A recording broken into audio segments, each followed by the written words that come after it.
Hey YouTube, OzSwanton007 here to do another pay-per-view review from WrestleAccess.com.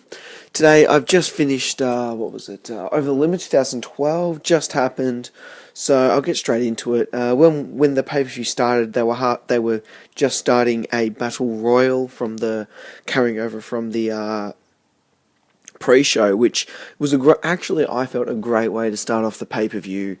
A little bit of an unsuspected thing. I don't quite know how else to put it, but you just sort of got in there and there's a battle royal going, and it was a fun battle royal. They really did a good job. I mean, Christian came out with the win.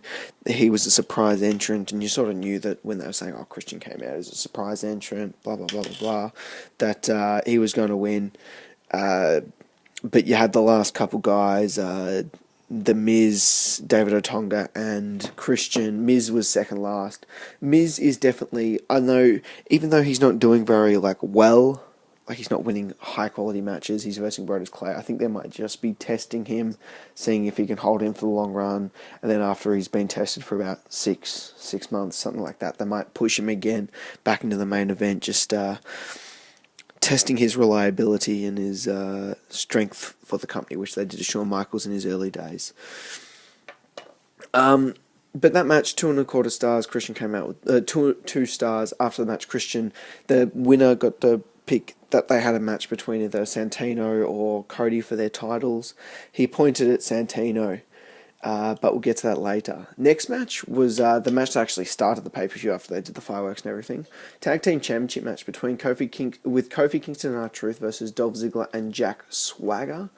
I thoroughly enjoyed this match. It started off a little bit slow, but it really picked up in the second half of it.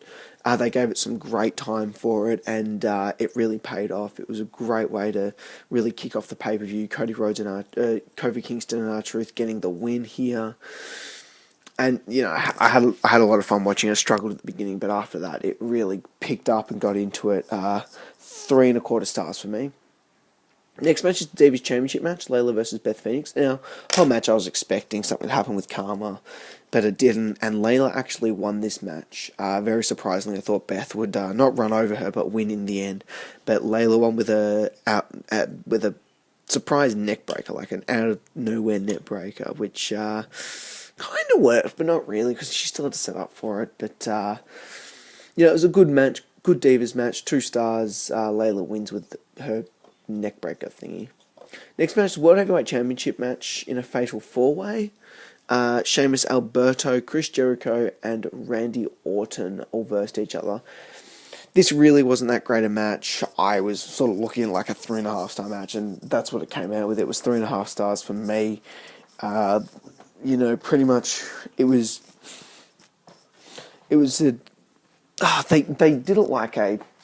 they did the match like a triple threat. They got rid of two of the people constantly. They ganged up, got two of the blokes to gang up on one of them. There were never really 4 people doing it. But the end was great. I enjoyed the end. All 4 of the they were all hitting finishers. Chris Jericho really teased that he was going to win. But I'm pretty sure this was Chris Jericho's last night. Or maybe he'll get punted, excuse me, by Orton again. Send him out some way. He'll go on Monday Night Raw, my bet. But Sheamus came out their win here with a white noise on Jericho, excuse me again. And Sheamus, I predicted Sheamus won. Alberto didn't really do that much, but he was there, and Randy Orton, he did what Randy Orton does, and as he's been doing, I think they might go into a rivalry. Sheamus and Orton maybe have a face rivalry. So 2.5 stars for that one. Next match, another surprise match, Miz versus Brodus Clay. Miz comes out, does a terrible dance, saying he can dance better than Brodus Clay. It's Miz is slowly becoming a bit of a joke, but let's hope WWE pulls that back. Because he could be a very good mid-high card, like a sort of Rey Mysterio, always having good rivalries, but never quite making it to the top. Which, but then he came out, Brodus Clay pretty much just ran over him, dud match. Next match, IC Championship match. Just before this, Cody Rhodes was talking to having an interview with somebody or talking to somebody and said something about Christian, saying it was good that he picked Santino. He can rebuild like I did. But so that Christian hears that, says, I want my match with you now. So they go out, have a match. It was an average match, just really giving Christian the title. Nothing really to it. What's his name? Christian came out with the win after kill switch. Nothing that special. He wins. He was a little bit teary after he won. Probably something to do with his injury and finally coming back and being given the IC title, showing that yes, we believe in you by the WWE officials. Whatever. 2 stars. Now the match I was waiting for, WWE Championship Match between CM Punk and Daniel Bryan. This was, my God, this was great. They did everything you'd want them to do. They mat wrestled so well. They just combined everything, and they really did a fantastic job together.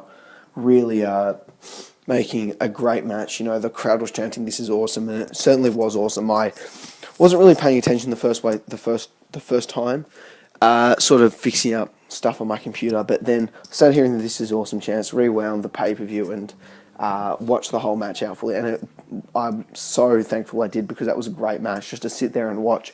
They wrestled so well, and they really did an all-out job. So far I've had like CM Punk's the last 3 pay-per-views has had 4.5-star matches, so I'm not sure. I think this might be in between. I think I preferred the Extreme Rules match over the WrestleMania 28 match.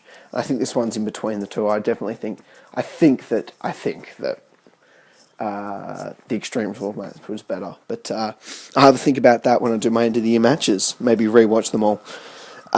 So that one's 4.5 stars. It ended when Daniel Bryan had CM Punk in the yes lock, and CM Punk countered it, rolled him onto his back, got the 3 count, but right after the third 3 count happened, CM Punk taps, which is it's a reason to continue the rivalry pretty much. Daniel Bryan thinks he could have won, and if it wasn't for the 3 count, he would have won.